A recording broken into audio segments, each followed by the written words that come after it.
There is a difference in the nature of progressivism versus conservatism. Progressivism sets out to destroy. And if you are destroying something, destroying Western civilization, destroying the church, destroying the family, it does not matter how you do it. It doesn't matter what tool you hold or what material you use, as long as you are destroying whatever institution or edifice it is, that's fine. You don't really have to agree on much. But on the right, on the conservative side, we are trying to build something. And when you're building something, you have to agree on a lot. You have to agree on the materials used, the tools being used to build, and most importantly, you have to agree on a foundation. And if we cannot agree on a foundation, then it's going to be very hard to build something together. But the debates and working out what that edifice looks like, of what the future of America should be, there's going to be some discomfort and division within that. Truth divides. It's not always a bad thing. But let me tell you, as Christians, what we cannot waver on, what we cannot compromise on, and not everyone is going to agree with us on the right about this, but our job is to pull them over in our direction, not to compromise in their direction, even if people call us divisive for doing so. The foundation must be, for all of our politics, this very basic idea that we were made by a creator in his image whose power transcends that of the government. And therefore, this creator and this creator alone is the giver and the determinant of our rights, the arbiter of what is right, what is wrong, what is true, what is false.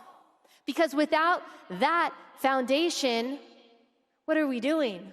Without that foundation, the idea of limited government or the sovereignty of the individual or the legitimacy of borders, none of that makes a whole lot of sense beyond this is just how I feel. But if Genesis 1:1 is correct, that in the beginning God created the heavens and the earth, that changes everything, including our politics. Because if God is the creator of all of it, then he is the authority over all of it. He alone gets to say what is and what isn't, what's right and what's wrong, what's good and what's bad, what a woman is and what she's not. And the reality of there being this transcendent creator who is also our moral authority, our giver of rights. If we can agree on that, then other things must also be true. There are other things that must be true for the Christian that flow from that reality. One of them that Christians cannot waver on is that all human beings have innate value from the moment of conception, and that does not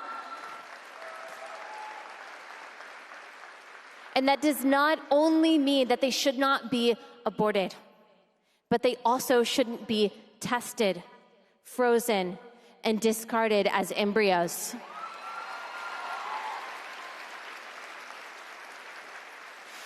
If God is creator, and God is in charge, and God is the giver of rights, then how we treat our unborn neighbors, both personally and politically, matters. And it is not something that we can compromise on, because compromising on that wouldn't be compromising to win an election. It would be compromising to lose biblical truth.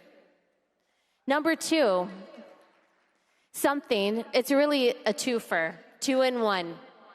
Another thing that we cannot compromise on if these things are true. If we just believe the first chapter of the first book of the Bible, Genesis 1, that we are created irreplaceably, inexchangeably male and female.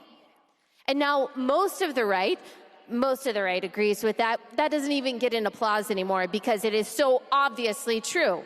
You even have people like Gavin Newsom acknowledging that men shouldn't be in women's sports. However, For the Christian, it's not just that men can't be women, it is also that husbands can't be wives.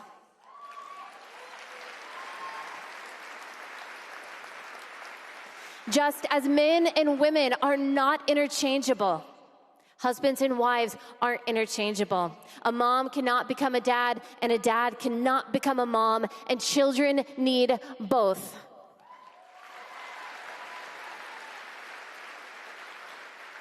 For the Christian, when we talk about things like overturning Obergefell, we're not trying to be offensive. We're not trying even to be political. We're not trying to be divisive. We're just trying to be biblical.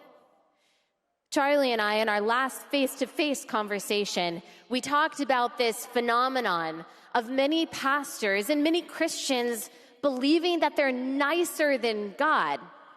And he said, that has to be the title of your next book. I'm really good at this. And he is, so it probably will be. But there is this feeling among many of us that we are nicer than God. And even though God says one thing about marriage or gender or anything else, we shouldn't say it because that's too mean.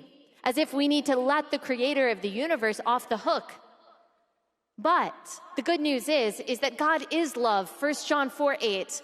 And because he is love, he gets to define it. And he tells us in 1 Corinthians 13 that love, among other things, never rejoices in wrongdoing, so never celebrates sin, but rejoices with the truth. So the most loving thing that we can do, both personally and politically, is agree with God. Because if Jesus is king, then the King of Kings cannot be compartmentalized. We don't get to say, sure, Jesus, you get this part of my life, but my politics and my cultural views and my social views, they're off limits. It's not how it works. It also means if God is creator and he is authority, the protection of borders and the punishment of crime. Because God created borders. They were his idea. He created governments and laws and nations for our good. And he instituted the government, as Romans 13 tells us, to punish the wrongdoer and to reward those who do good.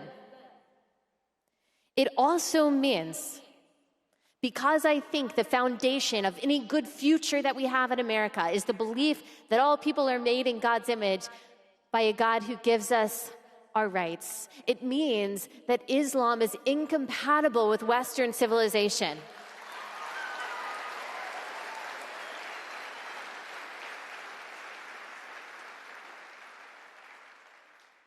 And that does not mean hating people.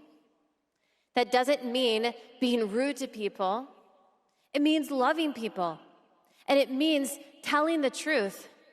It means loving our neighbor enough to protect them from the predation of Islam. See, Charlie talked about this red-green alliance, the red Marxists allying with the Islamists, the Muslims, and it seems like such a strange alliance superficially until you realize two very important commonalities in these ideologies. One, a hatred of Christianity, the faith, of course, responsible for the founding of this country, and two, a denial that all people are made with inherent rights, with equal value by a God who loves them. And so, because this red-green alliance is a threat to everything Christians hold dear, it is also a threat to everything that America is. And so, if we love our neighbor, we will speak these truths, knowing that the most loving thing that we can do with our politics, with our personal lives, with our words, is agree with God. And look, we get to look forward to a day where we will not have political conferences anymore, because we won't have politics, and we won't have elections, and we won't have divisions, and we won't have disagreements. That day is coming when we truly will be unified by the best news ever, which is the gospel. But because we're not there yet, we have to figure it out enough to defeat evil. We have to be able to unite enough to push back against the darkness, but there can be no true unity without the acknowledgement of truth. Truth of the gospel, and fundamentally, especially for all of us in this room, the truth that we were made by a creator who gives us our rights, who gives us our value. No movement, right or left, that is built on anything other than that will ever survive. Thank you.